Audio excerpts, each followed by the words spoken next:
Hi, my name is John and welcome to another edition of Statistics Quest. Today we are going to talk about some basic concepts in probability. So let's first start with a definition. It's called equally likely events.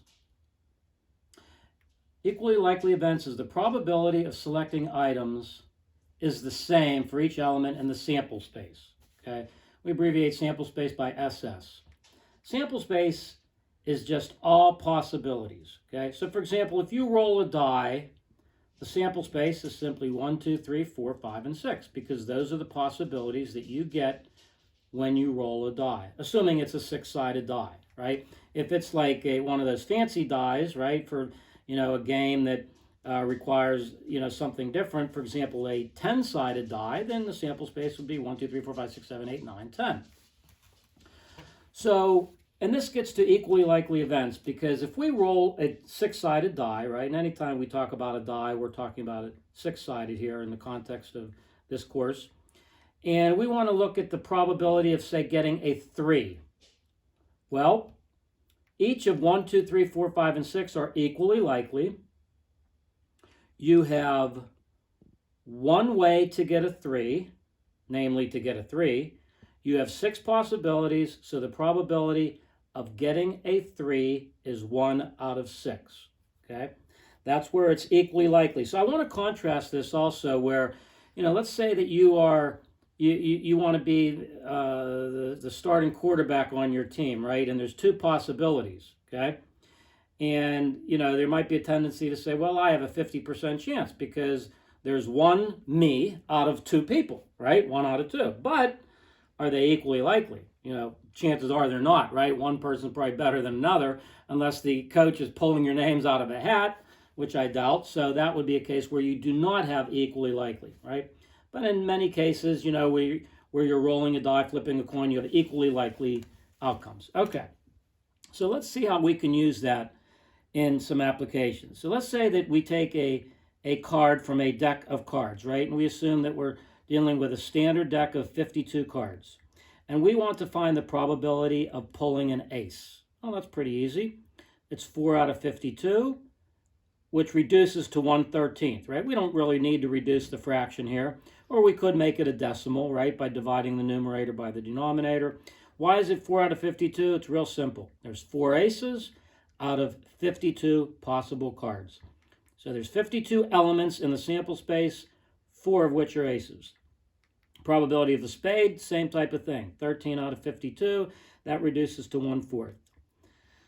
All right, another concept in basic probabilities are the probability of 2 or more things happening, okay? We're only going to talk about the probability of 2 things both happening.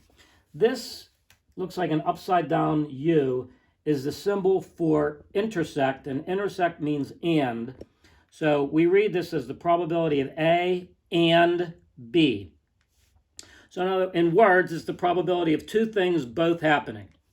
That's equal to the probability of A times the probability of B given A. This symbol, this vertical bar, is the symbol for given. And that's where you're talking about dependence. In other words, B is conditional on whether A happened or not. Okay, so we have this vertical bar when we're talking about dependence, and we'll talk about that here in a second. And we also have a very similar one, which is just the probability of A and B, and that's simply equal to the probability of A times the probability of B, and that's where we have independence, where one event has nothing to do with another. So just to give you a real quick example that's not on the board here, let's say that you are rolling a die and you are flipping a coin, and you want to know the probability of getting a 4 on the die and a head with the coin. Probability of both of those things happening, right? A and B both happening. You can let A be rolling the die to be a 4, B being a head, or you can switch them. It doesn't matter. Sometimes it's just easier to do it in your head. Well, one has nothing to do with the other, right? I mean, whether you flip a head or a tail has nothing to do with what you're going to get on a die, and vice versa. So we would call these independent events. It's real simple. You multiply the 2 probabilities in either order. Probability of rolling a 4 is 1 out of 6. Probability of flipping ahead is 1 out of 2. What's 1/6 times 1 over 2? 1 out of 12. Okay, that's where you are using actually this idea, and you have independence. Okay. Now, sometimes you have dependence going on. And in fact, so let's say that we are, that this gets to the idea of replacement, which is right here. And we're pulling decks of cards from a deck of cards, and we're going to replace the card. Okay, so in other words, let's say that we pull 2 cards, and we are replacing the card. Okay, so in other words, we're going to pull one at a time. We're going to pull 1 card, we're going to observe it, we're going to replace it, meaning we're going to put it back in the deck, and then we're going to pull another card. Okay, so let's think about what's happening. So we're going to ask the question, what's the probability of pulling 2 diamonds with the replacement? Well, probability of pulling a diamond the first time is 13 out of 52. We're replacing the diamond. The second card would also be 13 out of 52 because we replaced it, and we get 1 over 16. Okay? Actually reduces to, this is actually 1/4, this is 1/4, 1/4 times 1/4 is 1/16. Let's ask the same question, but without replacement. Okay? So now picture this. We are pulling a card. We're going to observe it, but this time we're going to keep it. And then we're going to pull another card. Okay? So now we're going to ask the same question without replacement, meaning we're keeping it. Well, what's the probability of pulling a diamond the first time? 13 out of 52. Okay? If we keep it, what's the probability of pulling a diamond the second time, given that we pulled a diamond the first time? So let's go over to here. Probability of A and B is the, I'm sorry, that's independence. Scratch that. We're going to dependence, right? Because the second one is dependence. Probability of A and B is the probability of A times the probability of B given A, all right? And isn't sampling without replacement the nature of being dependent? So again, getting back to this number here, 13 out of 52, that's the probability of pulling a diamond, but you're keeping it. So what's the probability of B, which is a diamond the second time, given that you got a diamond the first time? Isn't that 12 out of 51? Because there's 51 cards left, and there's 12 diamonds left, given that you took a diamond and kept it the first time. So that's 12 over 204, and that actually reduces to 3 over 51. Pretty close to 1/16, actually a little bit less. In fact, this reduces to 1/17, so a little bit less than 1/16. So that should be, hopefully those are good examples, or a good example with sampling with replacement and without replacement, which gets to dependence and independence. Again, the similarity with dependence and independence, they're both kind of, the concept is very similar. You're multiplying probabilities, but with dependence, you got to keep in mind what the probability of A may determine the probability of B. All right, so let's go over here. Another theorem in probability is the probability of A or B. Okay, notice this, it looks like a U. It's actually not quite a U, but it's the symbol for union. Union means or here in mathematical terms. And that's equal to the probability of A plus the probability of B minus the probability of A and B. So let's see how we can use that.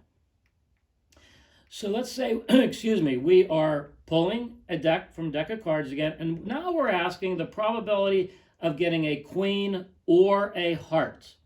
What's the probability of getting a queen or a heart? Well, we're going to let a queen be the event of an A. We're going to let a heart be the event of a B. And we're going to use this formula. What's the probability of A? It's 4 out of 52. 4 queens out of 52. What's the probability of B? That's a heart. That's 13 out of 52. But we need to subtract here. Notice the subtraction sign, the probability of A and B. What's the probability of A and B? Well, what's the probability of pulling a queen and a heart? Well, that's the queen of hearts, isn't it? That's 1 out of 52. So 4 plus 13 minus 1 all over 52 is 16 over 52. Now, let's make sense of that intuitively.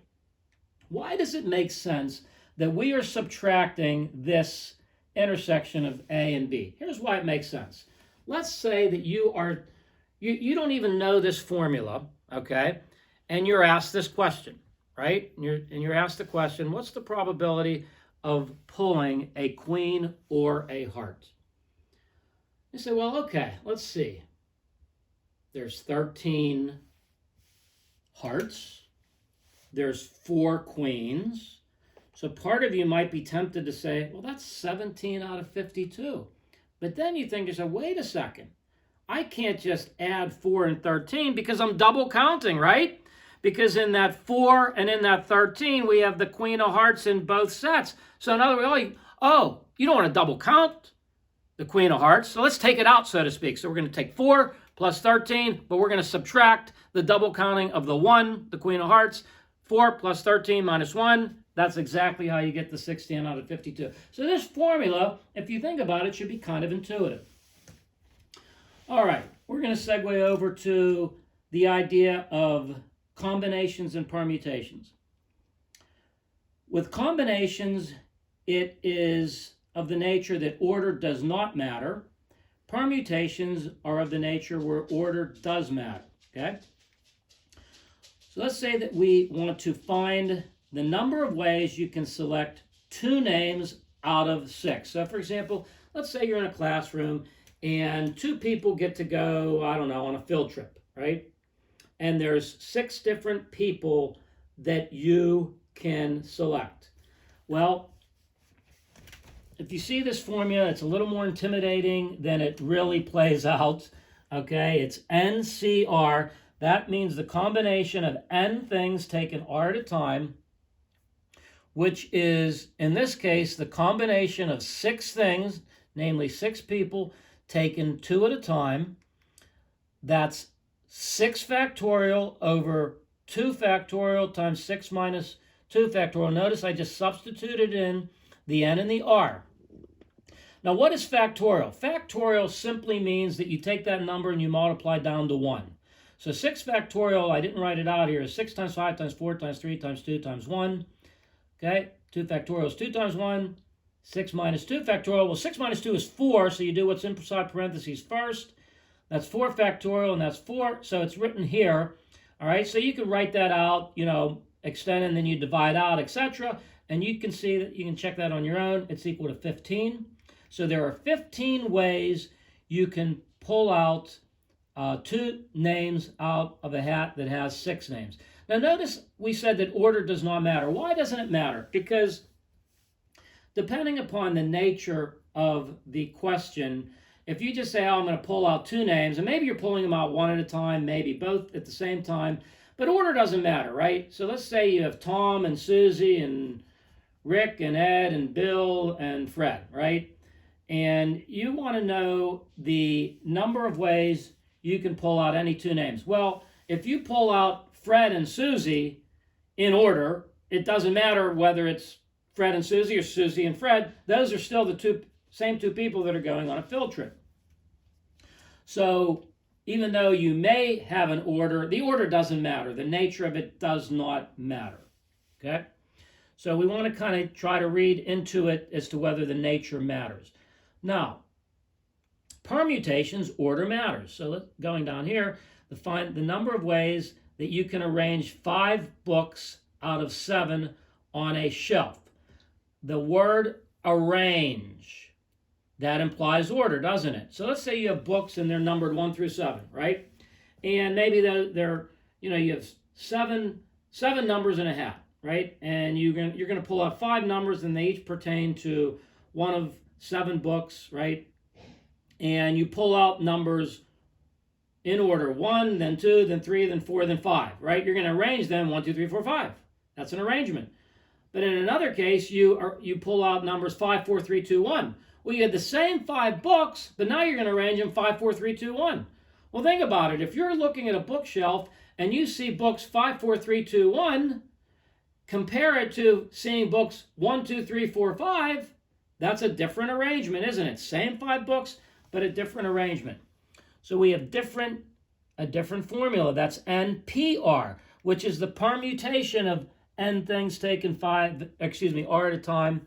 In this case, the permutation of 7 things taken 5 at a time. Okay, follow the formula, same type of thing. It's very cookbookish, as we like to say. So substitute in, and you get 5,024. Quite a few different ways. So if you're trying to arrange a bookshelf and you're looking at all, I only did this with 7 books. If you're trying to do it with many books, and in fact, I kind of run into that myself. I got many books, and I'm trying to think, how do I display them? Well, I'm not going to spend the time thinking of all the different ways. You'd be there forever. So quite really kind of multiplies even with just 7 books. So 5,024 ways. But anyway, okay. So I need to erase here a little bit. I'm kind of restricted with this board here, but that's okay. We're just going to quickly erase because there's a few other things that I need to get to. One of them is actually, which is along the lines of combinations and permutations, is something called the fundamental counting principle. Actually, all 3 of them are usually talked about in the same sense. I could have mentioned maybe fundamental counting principle first, but I'll leave that to last. And we'll see how that works. And then I want to go over a couple examples with the fundamental counting principle, one of which will involve counting, and the other of which will involve probabilities. Oops, I can't find my marker. Let's see here. Is it right here? Oh, no. Stop it. You can stop it now.